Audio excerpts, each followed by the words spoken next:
Perfect. Today's guest is a classically trained photographer working in Nova Scotia, Canada, under the business name of Kristine Richer Photography. She completed 2 undergraduate degrees way back when the world still only used film. She then worked as a commercial product photographer and a product designer for 11 years, as well as a photographer educator. She's taught photography at the NSCAD University and made the leap back in 2020 to become a full-time nightscape artist, which I'm really excited to explore in today's conversation. She's also an educator in nightscape art and photography and mentors thousands of students from around the world. A big welcome to today's guest, Kristine Richer. Thank you, Michelle. Hello. You did it. You got it all. I like how you did NASCAD for NSCAD University. It's great. Thanks for having me, Michelle. It's a lot. It's a lot. Yeah, I didn't coach you on how to say that one first. No, I know. I did a bit of Googling as well to see, but I didn't give myself enough time. But anyway, there we go. We got it out. We got it out. We're there.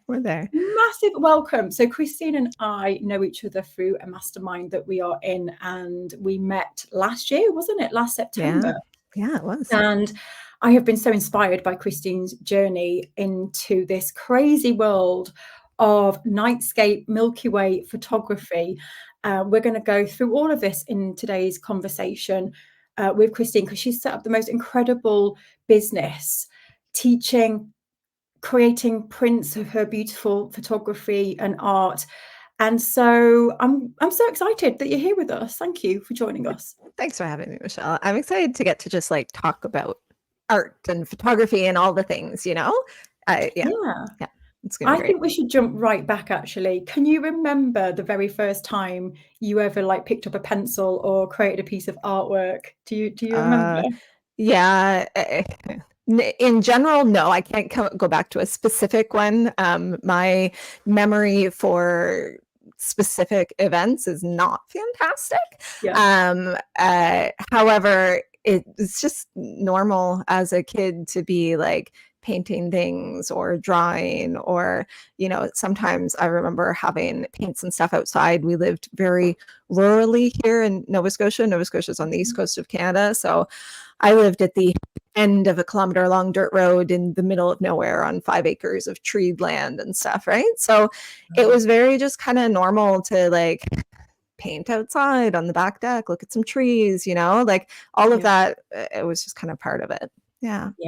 Okay. So art was around you growing up, and then at what point did you turn to photography? Was that part of your childhood, or was that as an adult? Yeah, I actually have the pictures from this. So because my memory is not fantastic, one of the ways that I remember is through the physical holding of photographs and seeing photographs, and now very much digital ones. But I remember this particular thing that I did with my mom, and I had a camera. It wasn't at the point at which I got a quote unquote good camera. I was 15 when that happened, but I had this it was like a little point and shoot camera, and I really wanted to take pictures of a waterfall. There's no waterfalls where we live. We're in the middle of the woods. Like it's not that. So instead we went to the pond that my dad had kind of hand dug out in the front. And I set up a bunch of rocks, and my mom had a huge jug of water, and she's pouring the water over the rocks, and I'm taking the pictures like super close up. And so I remember I was like, I thought this was great. We also had a ton of cats. I'm going to come off as crazy cat lady, but you know what? I'm okay with it. We had lots and lots of cats. I mean, like dozens of cats running around the property because I fed a stray cat when my mom told me not to. Anyways, and then my dad. And they were all like, yeah, this is the place we should be. And my dad was like, yeah, we can keep them. And I'm sure my mom was just like, oh. Anyways. But so I also used to set up the cats, lots of kittens, and I would create little like mini dioramas. And I made a mini broomstick, and I put an apron on a kitten, and I wrote on a thing, and it says all in a day's work. Like, anyways. So I don't know. I got got really creative apparently. That's That amazing. Was that in childhood? Was that like last week? I would Yeah. know last week, Michelle. That was childhood. I was quite young. My first real camera I got when I was 15. My godfather, Klaus, sent me money. My mother was from Switzerland, born and raised. And so I didn't get to really meet most of my family over there. So he was just like, normally godparents do stuff for the kids. So he just sent me a sum of money. And so I used that to buy my first SLR camera, film camera, just in case everyone's wondering. I'm not going to say when that was, but way back when I was 15. And so that was my first like quote unquote real camera. And I got that just before I was 15. Yeah. Oh, wow. And so you'd already been playing then with photography, with the waterfall. I love that story so much. What good parents you have. Right. Yeah. And then, so when you got that camera, so that was at 15. And then talk us through what was happening then. Were you like literally using it every day? Was it something that you kind of put down, pick back up again? I couldn't use it every day because film was expensive. Oh, I don't know. People yeah. now, like it's so hard to imagine. Like I took probably 100 photos on my phone yesterday going to the beach and like around a local town with my kids and one of their friends. But like to get a 36 roll of film, it could take you a week or 2 weeks to fill that. It was like, this was a thing. This is my film. This is special. So I, at the time, had been living in the memory of like one of my first rolls of film that I did was when I was living in Ohio with my mother and my stepfamily at the time. And we lived in a very interesting location that was across from something called Rain Rock. And it was literally this huge boulder cave system, but rain came down through the rocks and there was a waterfall. And it was just a very beautiful location in like middle of nowhere, Ohio, very, very middle of nowhere. And I remember spending time exploring that whole area and filling up this like first roll of film, and I still have images from that roll of film. Yeah, it was pretty wonderful. I'm sure I would have created a lot more if I had like lots of film and the ability to get all of that film processed.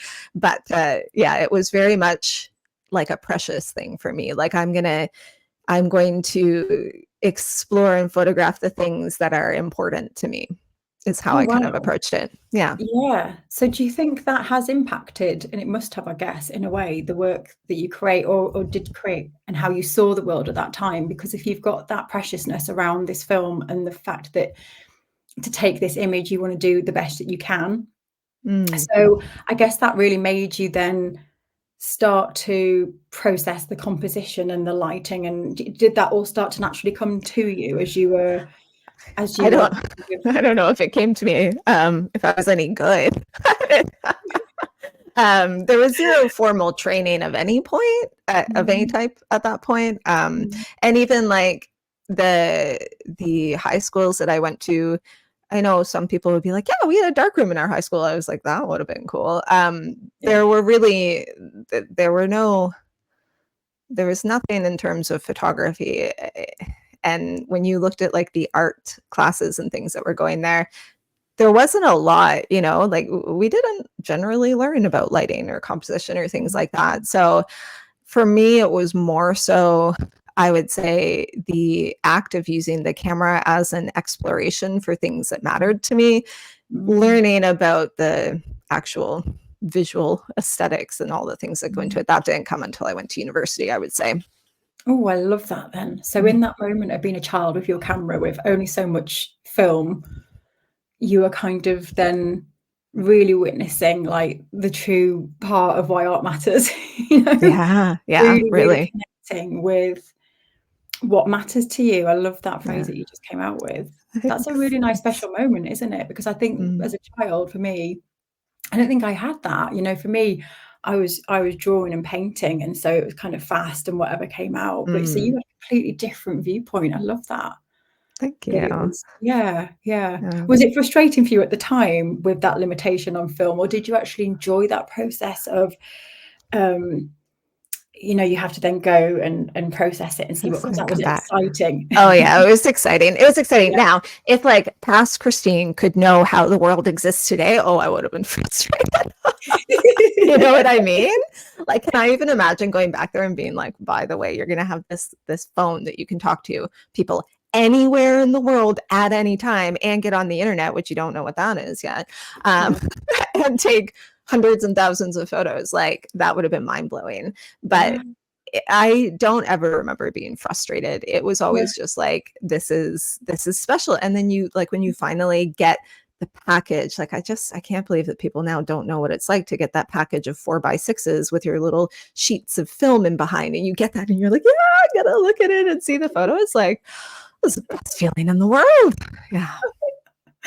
Right. I love that so much. And so then you went through school with your camera in tow, and then did you know then as a young adult that that was your destiny, that you were going to be in photography, or what were you thinking as you were kind of entering adulthood? That's a really good question. So yeah, I that was the type of thing where there was a lot of things growing up that I could talk about not having and access to different things. But I kind of made the decision going from grade 11 into grade 12, because here in Canada, we go grade 12 and then go into university after, because I know we have people listening from all over and it's different. Yeah. So I made the decision going into grade 12 to stay in art. And there was an advanced like calculus, pre-calculus kind of classes in math. And they were in the same block as art. And I went into art, and I'm very good with math. And my math teacher was furious with me. What are you doing? You're throwing your life away. I can't believe you're going to go into art. Why would you do that? You have so much potential. You have so much promise. Like all of the things. And I made the decision around then that no, I'm not going to do these things that you're supposed to do. I'm not going to take this route just because I'm very smart. So you can have graduate with honors or honors with distinction. So I was honors with distinction, like top of my class kind of thing. And I was just like, that's not what I want to do. I want to be an artist. And so I didn't even, like with my academics, I could have applied to many different universities. I applied to one. I applied to NSCAD University. NSCAD's confusing. It's the Nova Scotia College of Art and Design, but it's a university, so it's called NSCAD University. Anyways, we have in Canada, we have NSCAD, OCAD, and ACAD, Ontario College of Art and Design, and Alberta. I only applied to NSCAD. I applied to anything else. I was like, this is it. I'm doing this or I'm not doing anything.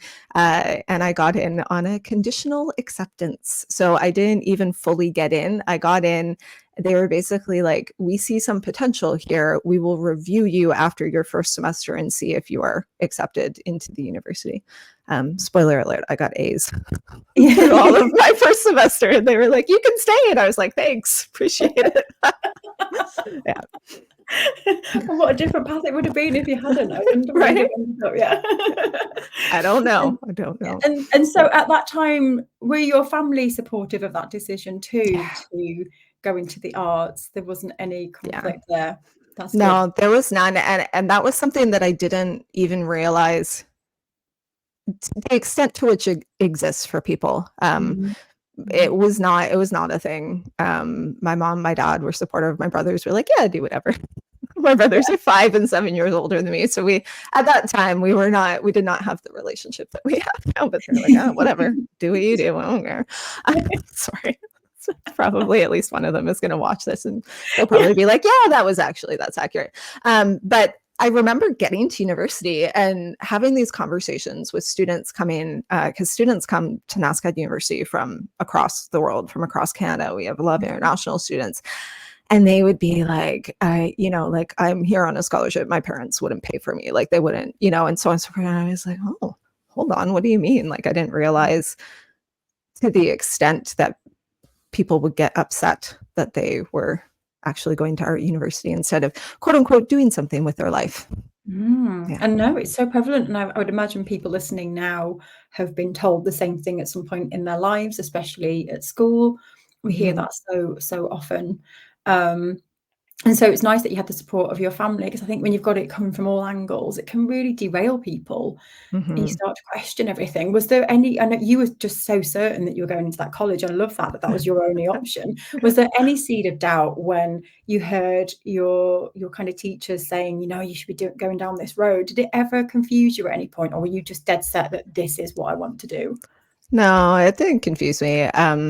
I'm pretty much like, once I make a decision on something, I'm like, all right, this is what I'm doing. This is Yeah. now the path.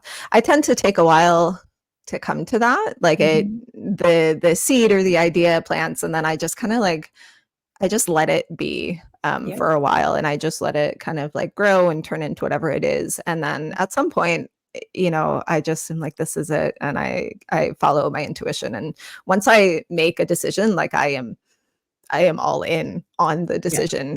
There is no course correction from the decision. There's like, you can go down this side road or this side road, but it's still the same place, and that's what I'm doing. Yeah, but that focus, often is what you see in successful people that kind of drive towards something, and there's no other way. And it doesn't matter how long it takes you to get there. You just you you're going there, and that's quite a nice trait to have, isn't it?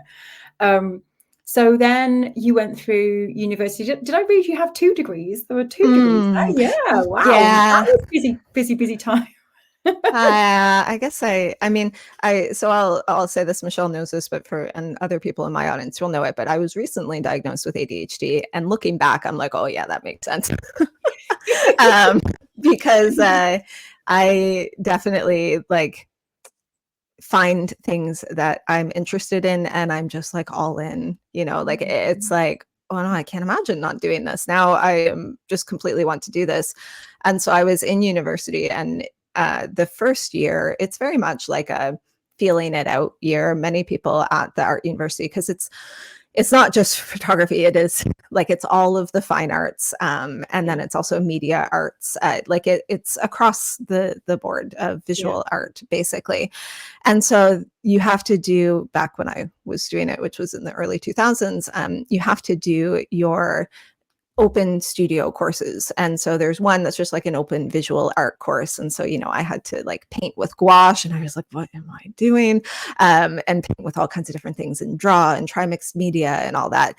But then they had the second semester, there was only one of the studio courses was a prerequisite. Only one. And it was intro to studio design. And I was like, I don't know what this is, but it's the only one here that's a prerequisite of anything. So I was like, I'll just take it. Let's just see what happens.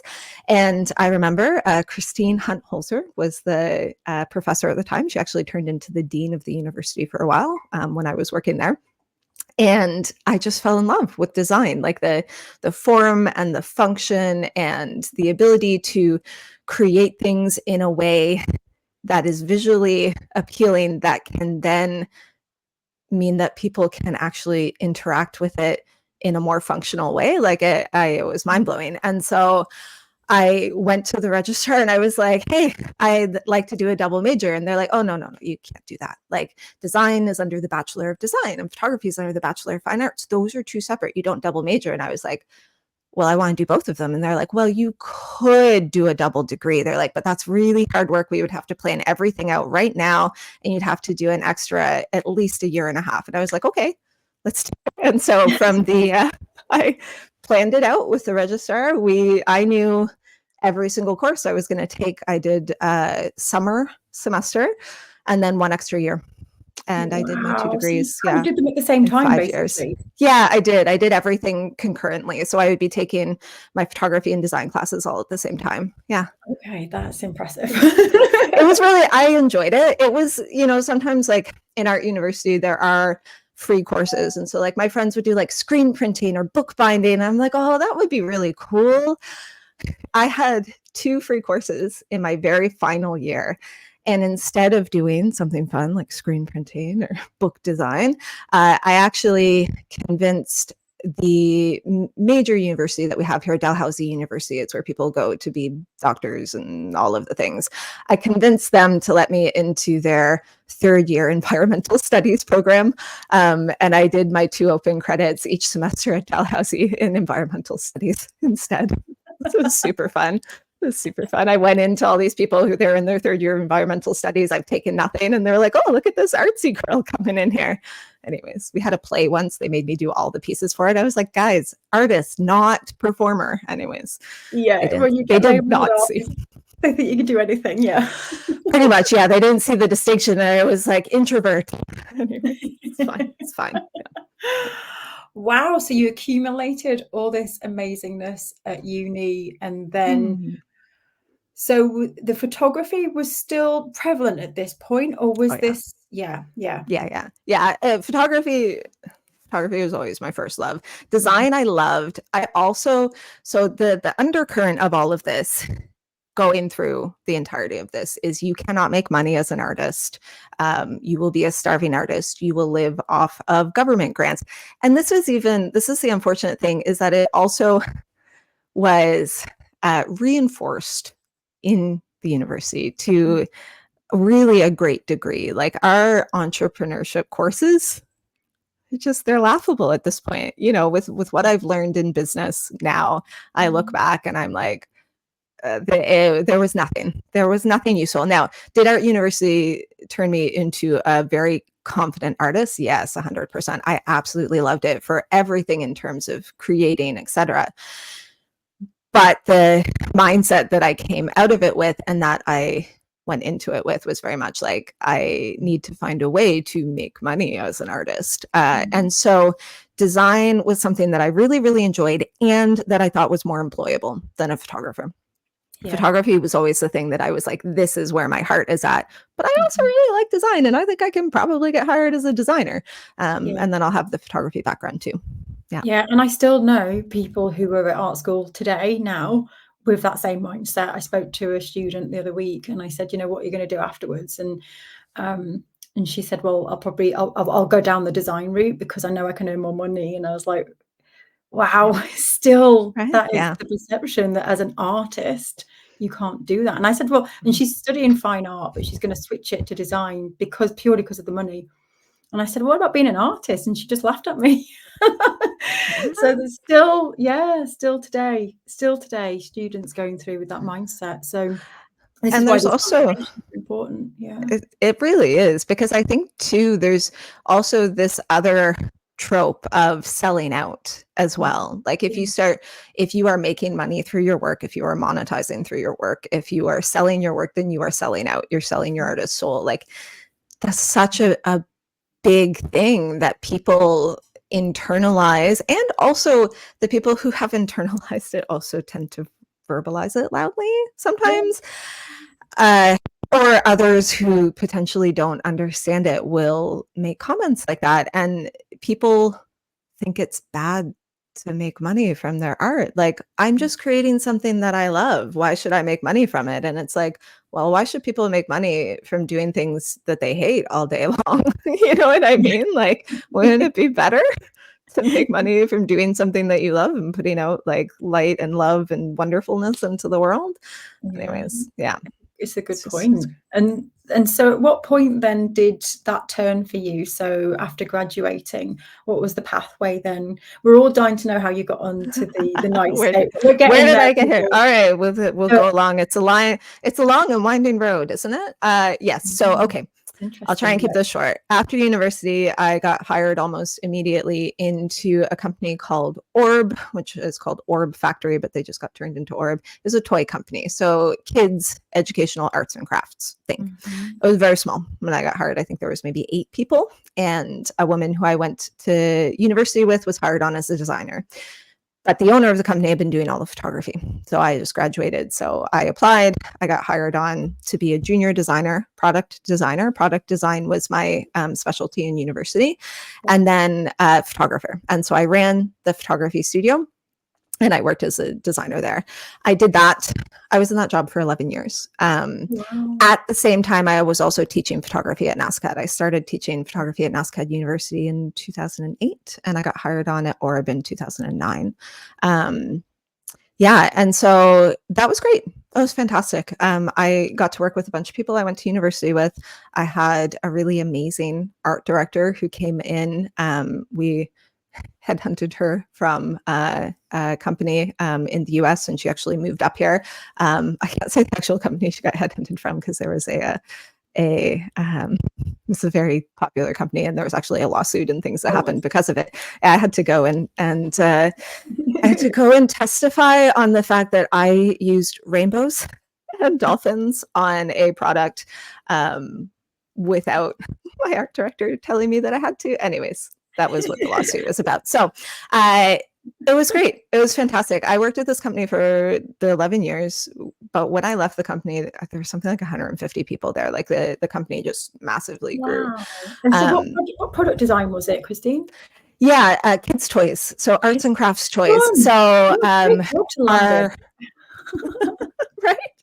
I should have brought out a couple so you could see, but the main product that we had when I first came on was a product called Sticky Mosaics, and it was an art board, and then it's like paint by number, but you would use like foam tiles and gem tiles, and so we would draw the art, and then we would map out where all of the placement of the tiles would go, and then I would do everything. I would do the actual art for the pieces, which was not my strong suit, create the actual packaging for it, source everything. So everything was created overseas. So, my day would look like talking in the morning, talking with our warehouses and with our developers who are over in China and in Hong Kong.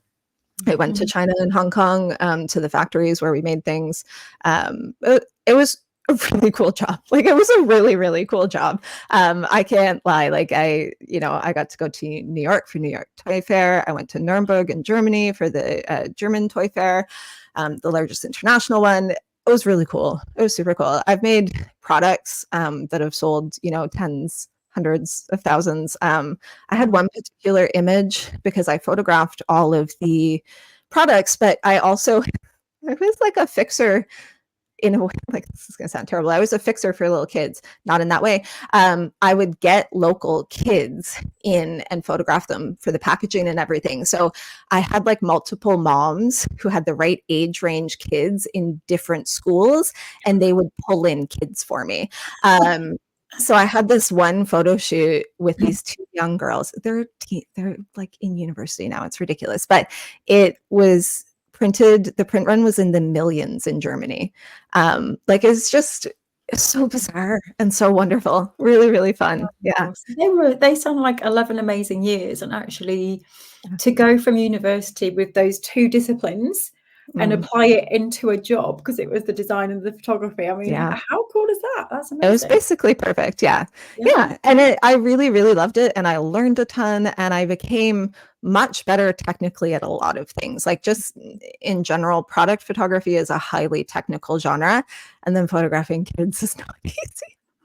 And I didn't have any kids until the very end. So photographing kids is not easy. But then it did shift, as with anything, it shifts. And there was a new person brought on higher up in the chain, who was very, very smart and within the industry. But it shifted from the focus when we were a younger company in the infancy. It shifted to being able to make more money, get into bigger stores and things like that, which is great. A business needs that, but it was providing a product that I just wasn't excited about anymore. Like, the things that we were making, the timeline, I just was like, we started selling certain products and selling a lot of them. I mean, a lot of them. It was just staggering, the amount of runs that we would do on these different things we were creating. And I could just see, like, these are going to be used for like a month or two, then they're going to go in the garbage, it wasn't going back to like the environmentalist courses and the stuff. Like, that's something that's very near and dear to me. And I just couldn't see myself continuing to do that. And that was also after the birth of my son, my first son in 2016. Kids have a way of making you reconsider priorities. So that all was shifting and coming into play around then. Right. Okay. So you just started to then re-navigate. I'm curious to know, during those 11 years before we move on to the next phase of your life. Yes. Were you still, I know photography was still important, and especially in work, on the side, were you still exploring photography for your own personal gratification? Like, I guess it was still there. I'm just interested Yeah. in the timeline and Yes. where photography was in your personal life too. Yeah. So it definitely was. Now maybe people might describe me as a workaholic. So I worked at Orb. I also taught at NASCAD University. I taught Photoshop and then I taught photography. I also ran my own photography business on the side, just trying lots of different things. A lot of this also stemmed from the can't be a starving artist thing, like need to be productive, need to make money with my work, all of that. That's very much a driver for that period of my life. But yeah, I photographed just about everything that you could think of. Really, like I had a whole stint in food photography, which was really fun because you can eat the food too. That was really great. I did the classic kind of photography. I was a wedding photographer for a while, and then I did families because people get married, then they have babies, and then all of that. That was not my jam. I enjoyed wedding photography from a technical standpoint, but I'm not like in love with the aesthetic. I'm not a very like fashiony kind of person. And so a lot of that around weddings kind of wasn't my jam. And I went into pet photography for a while, and that was really fun. I really, really enjoyed pet photography. And I would probably still do pet photography, except for the fact this is terrible. I have to interact with the people who own the pets. You just do nothing against those people. Those people are all lovely. Pet people are my people. I just don't actually want to interact with people. That sounds so terrible. But it's like the logistics and all of that. It just wasn't in me anymore. And so I didn't want to keep doing that. So I specifically with photography, I went through multiple genres. Probably the only genres that I did not actively do. I didn't get into boudoir photography. I didn't go crazy into sports photography, though I did do some sports photography. My husband is a musician as well as an athlete, so I did go into that. And like macro photography, I didn't do that. But otherwise, I was photographing fashion shows. I was in restaurants. I did a lot of corporate work. I did industrial work, like I was on work sites, like just across the board. I have experience with a lot of genres. And that was all money focused because that's where I could easily see that you could make money with those things. I could easily see that photography as a service that people would want. On the side of all of that, for me, I would go out hiking with my dog and take photos all the time. We would just go hiking and I'd just be gone. Like, that's it. My husband would know. We weren't married yet at the time, but Jazz and I, my dog, Jazz, who just passed, but we had her for quite a long time, 13 and a half years. So I would just go out hiking. I'd just go like here, this trail here. We'd go out to lots of beautiful trails in Nova Scotia. And like, it was just me and my camera and Jazz was happy to just run around. And I was happy to sit and take 1,000 photos of waves going by. Like that's what I did for me. I know people who do other things, but I would just hike and take pictures. Yeah. And do you think that's going back to your kind of like inner child? Because that's where it all kind of began. Do you think that was that kind of revisiting the part where, 100%. Yeah. I'm happiest being out in nature. I grew up in the middle of nature, and I get like antsy. I don't like going to cities. I don't like being in a city for too long. Like I look up, I can't see the stars at night. Like there's not enough nature around. Like I personally don't enjoy it. I try and keep my trips to cities short. And did you sell at that point any of the kind of personal work that you were drawn to, or was it the commercial aspect was the weddings and the pets? The other part was your own joy. Yeah, pretty much. I shifted to starting to try to sell my work around after my son was born, a little bit around after he was born. But I didn't even think that it would be something to sell. Like I still had this thought in my head that like, no, landscape photography, like you don't make money as a landscape photographer. That's ridiculous. Yeah.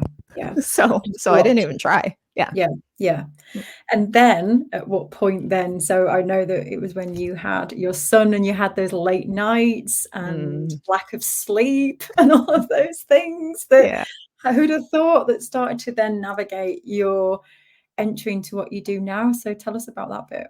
Yeah, that's I look back on that fondly now in retrospect. At the time, I don't know, it was a kind of madness potentially. But anyone who has gone through a newborn phase with a child will know that it can be very demanding and very difficult, especially with your first.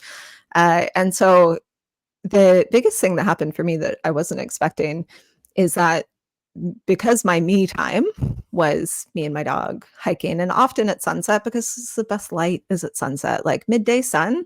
I don't want to take any pictures of that. It's not nice. Sunset, beautiful. Uh, Most photographers know, like golden hour. That's when you go out. But it always seemed to be, even though sunset changes, like it's anywhere in the winter, it might be like 5 p.m. and then in the summer it might be between 9 and 10 p.m. here. But even though it changes, it always just seemed with my son that I was like breastfeeding him to bed at sunset. Like I just have all of these moments like sitting in the rocking chair with my son looking at the sunset out the window. And I started to just really miss having time to go out and create. But I didn't want to go out in the middle of the day because to me, the landscapes were boring. I had zero interest in it. And normally there was just too many other things to do. Like, I was so Canadian, so we have maternity leave here for a year. Now it can be longer now, but at the time it was a year. So I was full-time caregiver and et cetera. So I'm with my son trying to do all the things to not completely mess him up later in life, all of that during the day. And then sunset, getting him down to bed. And I found myself in those first months really starting to almost disassociate with my personality. It was just so bizarre. Like I remember like literally, new mom, lost identity, what to do, like Googling it in the middle of the night when I was feeding my son. And then this one night, I just like had this idea where I was like, I miss taking photos. I miss being out. And so I was like, okay, I told my husband, I was like, I'm going to get our son, Oscar, down to bed. He's not going to wake up at least for another 4 hours. I'm going to take Jazz and we're going to go out and take some pictures. Cause I was like, I need to. And it's like, it's nighttime. I was like, I know. We're just going to go. And that's how it started. That was how it started. Yeah. Wow. So it was just in that moment you just because I love these stories because obviously the book, Your Art Matters, like there was something inside of you in that moment that had to create and had to, there's like a pull. Yeah. And it's powerful. Yeah. And Yeah. that that is to feed your like creative soul. And I just love that part of all of us. We all have it, don't we? Yeah, it's so true. And it is the thing where if you look, it's like, well, no, like you're already sleep deprived. You should just go to sleep. And it's like, I know my body technically needs sleep. Like I get that. But in that time, I was like, I need this more. I need that creativity more. Oh, So get chills. I love that so much. right. And so tell us about that night then. What happened that night when you went out? You know what? I wish I could tell you about that specific night. I don't remember. I'm sorry. This is the thing. I'm the worst at like these individual things. I can tell you about multiple nights. Yeah. When I first started, it wasn't that my photos weren't that great, which was a wake up call. I talk about this because I teach online. I assumed I'd be good. I know that's terrible, but at this point, I'm like, I have a degree. I'm a professional. I know what I'm doing. And then like not because I had seen some photos. I had seen like quote unquote Milky Way photos, and I was like, yeah, it's gonna be great. There's a lot. There's a lot of science that goes into Milky Way photography that I knew nothing about at that point. By the way, I had zero astronomy background. So my images actually mostly for the early part turned out to be quite terrible. Like the moon. In terms yeah. Yeah, but then I started to learn more. And so then this is also where that hyper focus comes in, right? So at this point, I've now found something that I can do. I enjoy being out at night, and I can wax poetic on all the reasons why I really, really enjoy being out at night. Even now, like the other night, I was gardening outside after the kids were in bed. Like I went outside at 9 o'clock. I put my headlamp on. I was gardening until midnight, and it was just really nice to be outside. I wasn't taking any pictures. I was just gardening by myself. My yard, the neighbors probably think I'm crazy. We don't live where. With your nightlight on, that's so funny. But so I definitely hyper focused on learning and getting better.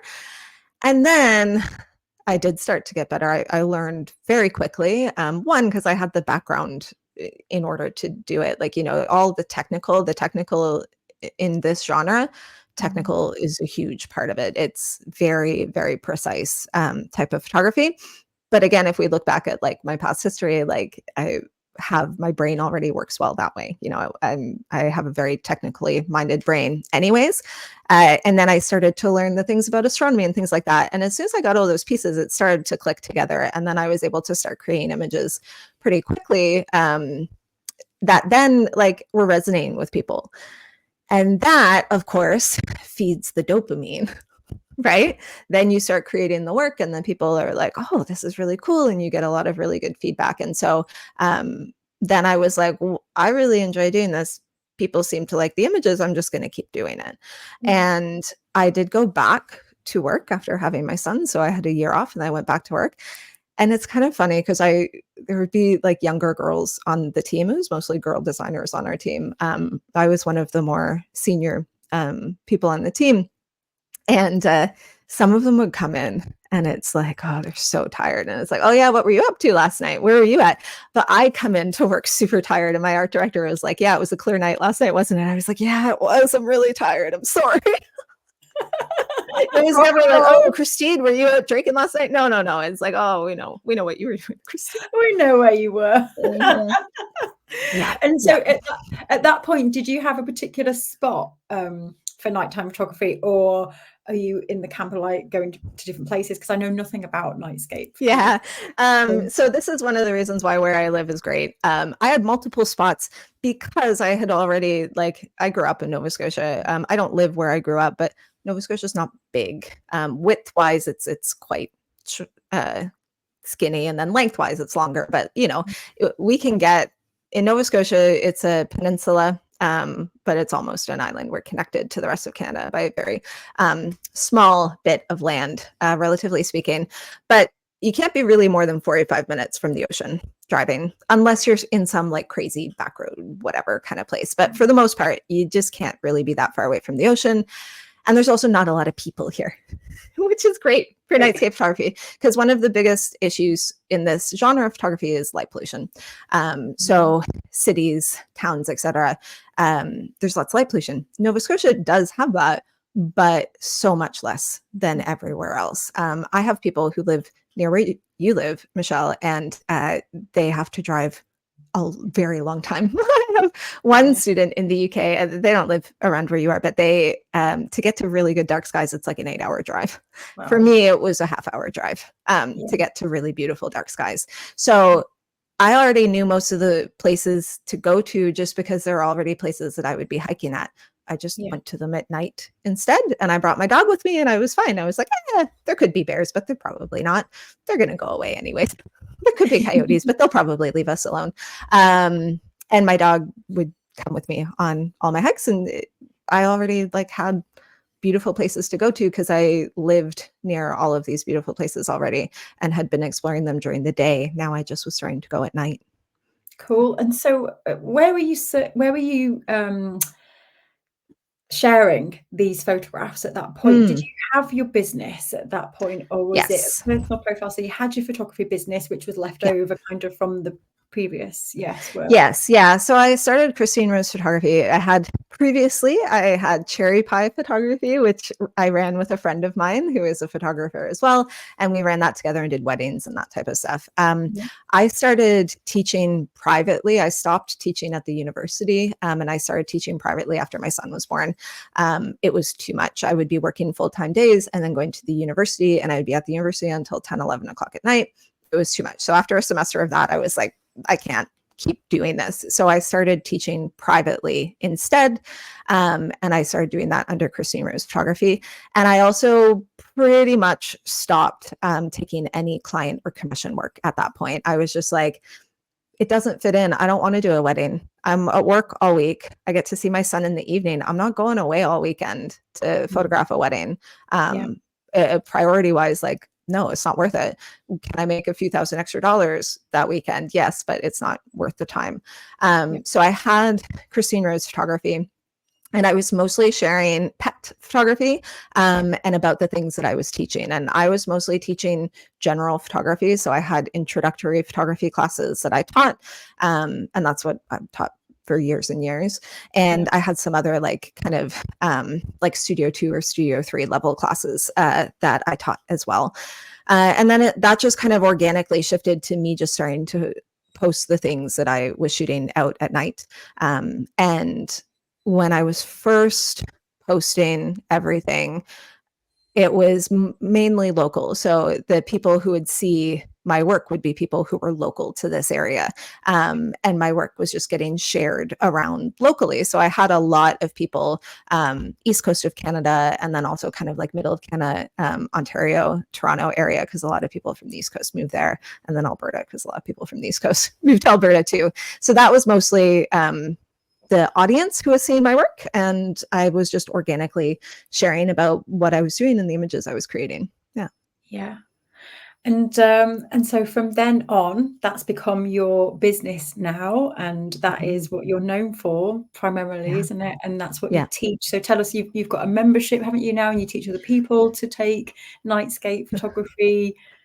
Yeah, I've got a lot.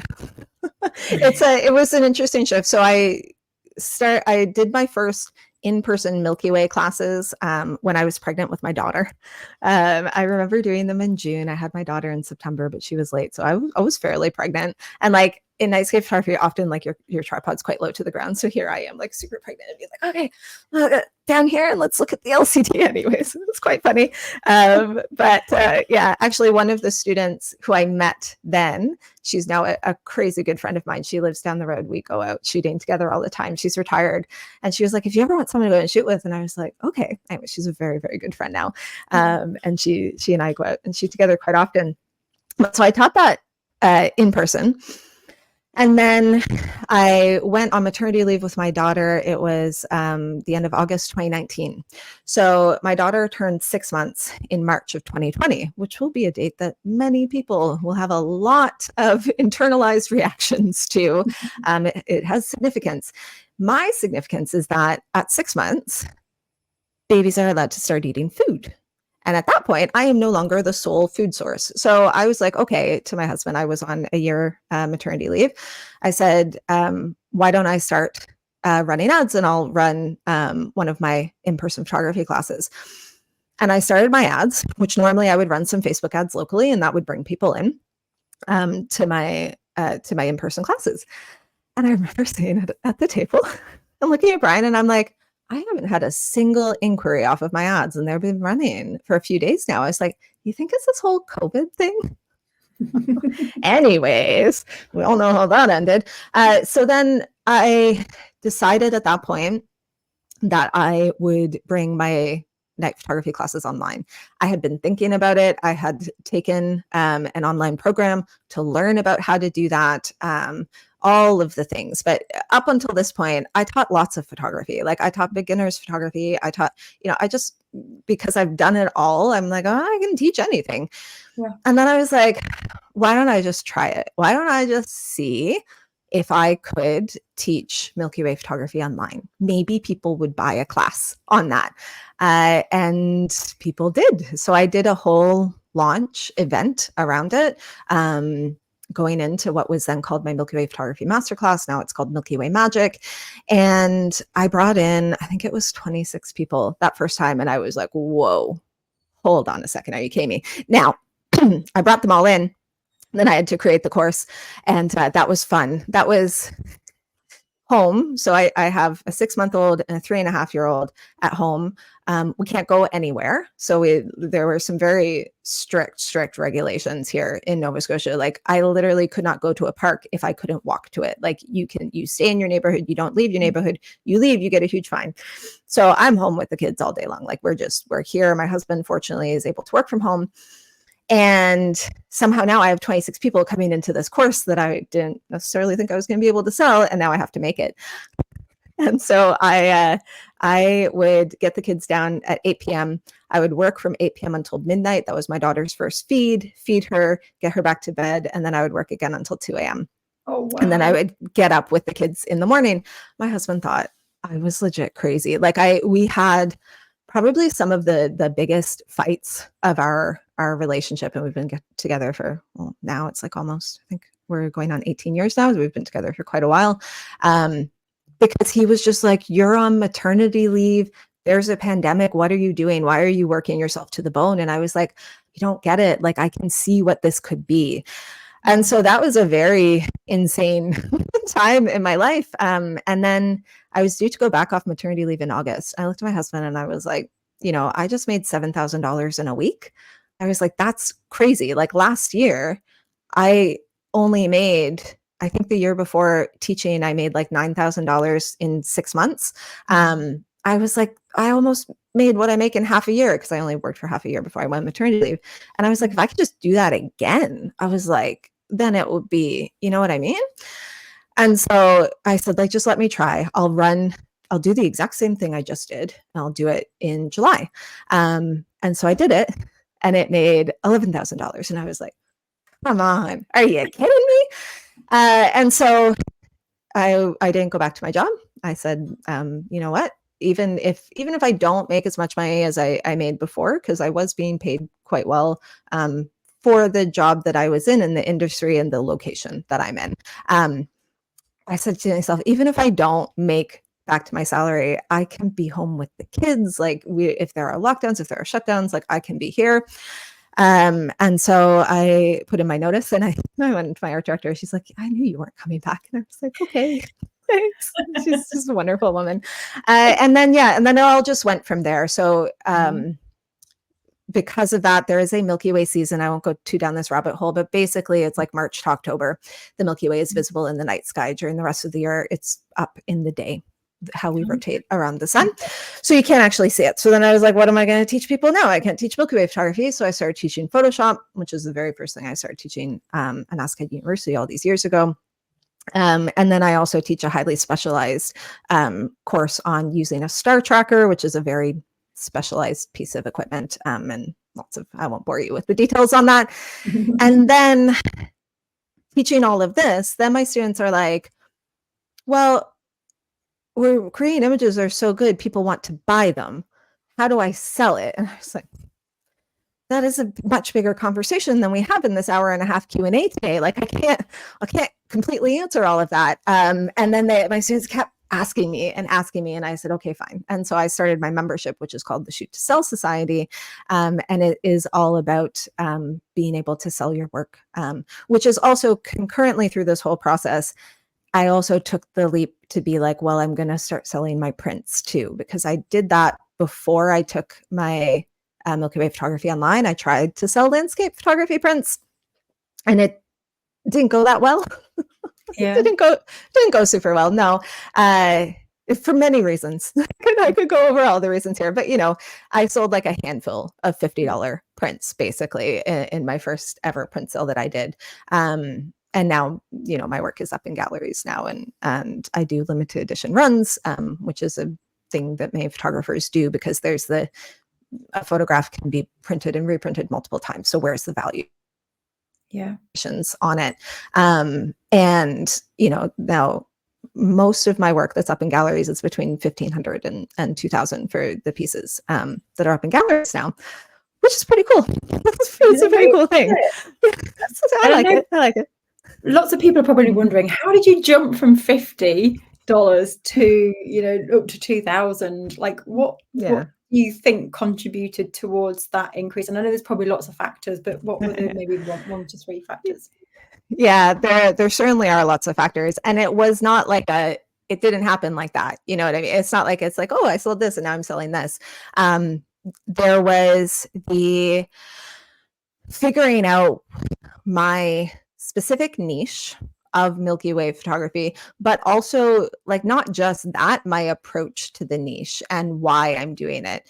Anyone who's listened to me talk about anything at any point will know I talk about why we're doing it. Why are we creating? Why am I picking up the camera? Why am I going to these places? Why am I being the crazy lady running around with her dog in the middle of the night and on back roads and nowhere in Nova Scotia, you know? What is the reason for that? And actually digging into it, and like you touched earlier on like inner child and things, like all of that comes into it. Knowing that, and then being able to communicate that in different bits and pieces across whenever I'm communicating with people. That piece was really big. And then also the visibility piece. So actually showing up and being visible to people. And so part of that was growing my business in the education side. I became a lot more visible to a lot more people, and I got a lot more used to it and the ability just to communicate about my work. So it was really knowing what the work was and why, you know, people would call it like your USP, your unique selling proposition, but like, why is what I'm doing special to me? And then being able to communicate that, and then actually being visible in front of people. And that is actually how I was able to get into the gallery that I'm in now. They actually reached out to me. I had it on my list that year. So the year January, I write down all my goals, right? And I had this particular local gallery on my list. I was talking with a friend of mine that I graduated from university with, and I was like, you know, she's been exhibiting since. She's a jeweler, and she's been in the gallery circuit. And I was like, well, I'm looking at these galleries. And she's like, no, this one. This is the one that you want to. So I started following them on social media. I started just like, you know, I went into the gallery a few times. I didn't go in even and be like, hey, I'm Kristine, I do this. No, like I just went in and like, you know, was kind of around, and I posted on their social media. And the owner of the gallery actually reached out to me and was like, we'd love to do a solo show of your work. And normally that's not necessarily how it goes. Especially with them, normally you get an introduction through other artists and you take part in a group exhibit. So that was really cool. So then when you do that and you are, in this case, I'm very fortunate because I'm now going into an institution that exists. It's like, okay, well, these are the standard prices. This is what our other artists sell this for. So this is what we sell your work for. Yeah. So that's when you had that big adjustment in. Yeah, absolutely. Yeah. It's finding that right place. And that happened to my friend Sharon actually too, when she first started out, and she's a sculptor. It was when she got into galleries and got then exposed to the people that are investing that amount of money into the work, that she was able to scale the you know, increase the pricing to fit that audience. Yeah. It's kind of getting that connection, isn't it? Exactly. With the right people. Because a lot of people, I think, ask me, like, how do I get my pricing to go up? I want my pricing to go up. And it is definitely the context of where you put your work and putting it into those places where $2,000 is just accepted. It's like, that's what it's the place where we go, and that's where we spend that money. I would like to say too, though, because sometimes people hear that and they're like, oh, well, I can't get into a gallery. Yeah. I probably could have sold my work for that amount before going into the gallery as well. The work has not changed. I have an artist have not changed. It was just that it's like, that this is what we price things at here. So this is what it is. And that it's just a huge mindset thing, really. For most artists, if you have got your craft to a point where, you know, technically your craft is quite solid in whatever it is, and you have spent the time to think about why you're creating what you're creating, like you can tell people this is the idea, this is the theme behind this. And it's not a theme that, like, you know, someone else who has work that looks like yours would also be saying, right? Like it's not super generic. At that point, your work is really good technically, and you have the thought behind it. Most people can be charging a ton more for their work, but you have to then, if you aren't within like one of I call them institutions of art, so galleries and places like that, you just have to then find the people. And that can be hard because you don't necessarily know the way to do that. And galleries do that built in. But it's not that your work isn't worth that outside of a gallery. It's just that you don't necessarily have the resources or the information yet to reach those people, and the gallery can help with that. Or you can learn from people who have done that before. Like there's tons of mentors and people who can help you with that too. Yeah, and actually, if you know that there's a particular type of gallery, for example, that sell work for that amount, you can learn a lot from the clientele and people that go to that gallery and what they read and where they are and where, 100%. Yeah, and then just go there. Just literally go to the yeah, gallery. Just be there. Go to the opening nights. Like talk to people who are there. For many artists as introverts, it's like, oh, you want me to go places and talk to people? No. But yeah, actually, yeah, you can learn a ton. Yeah, it's just a fantastic point. Yeah. And actually, that's a good segue into the book, because that's what the book is all about. Yes, yes, I love it. In fact, Kristine, I want to come back to that whole conversation about Your Art Matters and end on this. It's been such a really, really amazing insight. I cannot believe we've been talking for an hour. I could literally sit here for another hour and ask you more questions. It's just so lovely to see the full circle. It's not a full circle, is it? You're still on the circle, but you know what I mean? Right. It's like I'm going around though. It's okay. Yeah. Because I think people often see people like yourself and doing so well, and so it's so nice to hear the moving parts and the long game, and you trusting your intuition, and how external factors influenced where you are now. And I do think a lot of it sometimes is the long game, and that we have to keep taking those steps. And if somebody could have shown you years ago where you'd be now, it just wouldn't have, crossed your mind, would it, that you'd be in the night sky photographing the Milky Way? And so I just love hearing your story, because it reminds us to trust the process, to trust where we're going. All the dots will add up. There's that lovely Steve Jobs quote of, when you feel called to do something, rather than get in your own head and go, oh, this isn't going to sell, or this wouldn't work. It's go for it. And I want to come back to that, Kristine, as we wrap up, about the moments that you've spoken about, why your art matters. And you said you turned to go out in the night and photograph instead of sleep, and that was the sensible, practical thing to do. But you felt that urge. And can we just finish on that, about why this matters to you, and why your photography and going out at night feeds your soul? I know it's really hard to describe, isn't it? It's personal. It's hard, but I get chills as you're saying it, because it's my exact reason is not going to be the same as anyone else listening, but there will be a lot of similarities in it. And to your point earlier, it is this intuition about, or rather following our intuition and actually listening to it. I think that in our society, we don't necessarily have the value attached to our intuition that maybe we could. And so when we come back to this idea of like, why does it matter? All of it is who I am. Being able to create is the way that I am able to interact and process being an existing human in this world. Really, like art is the way that I can process what's happening. It is also the way that I can then use it as a vehicle to have conversations with other people. And it's the thing that keeps me going at all points. It's the thing that's always there. And it's fantastic that it resonates with lots of people. I love that. I love that I get to hang out with people and do it, but I would be doing it anyways.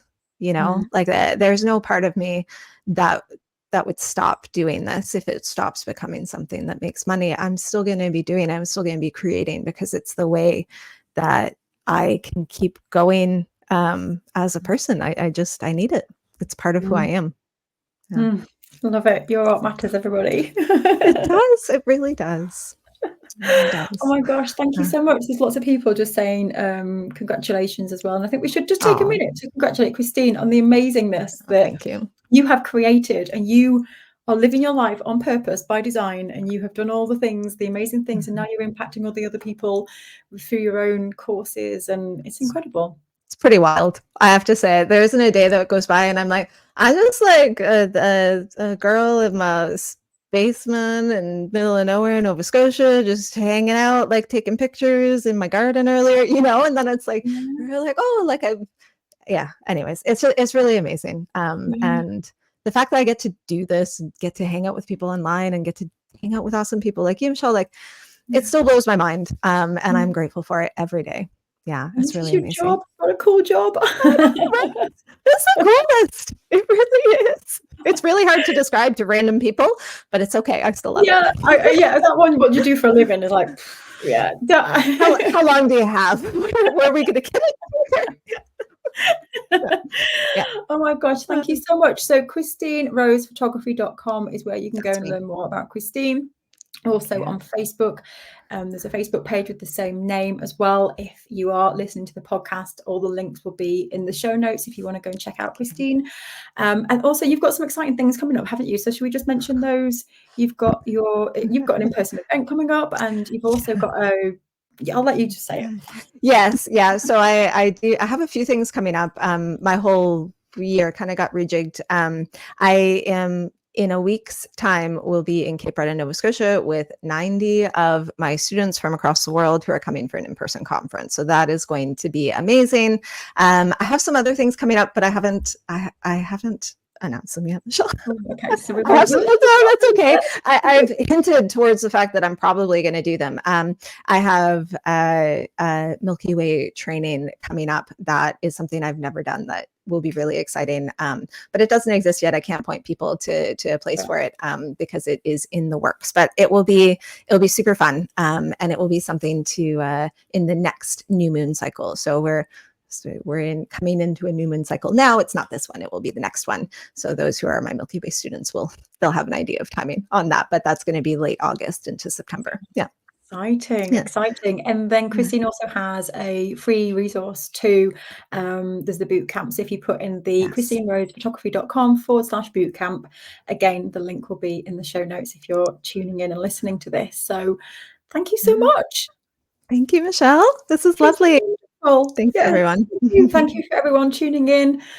We will go back through your comments if you've asked any questions and go over those. So thank you once again, and we'll see you soon. Take care. See ya. Bye. Bye.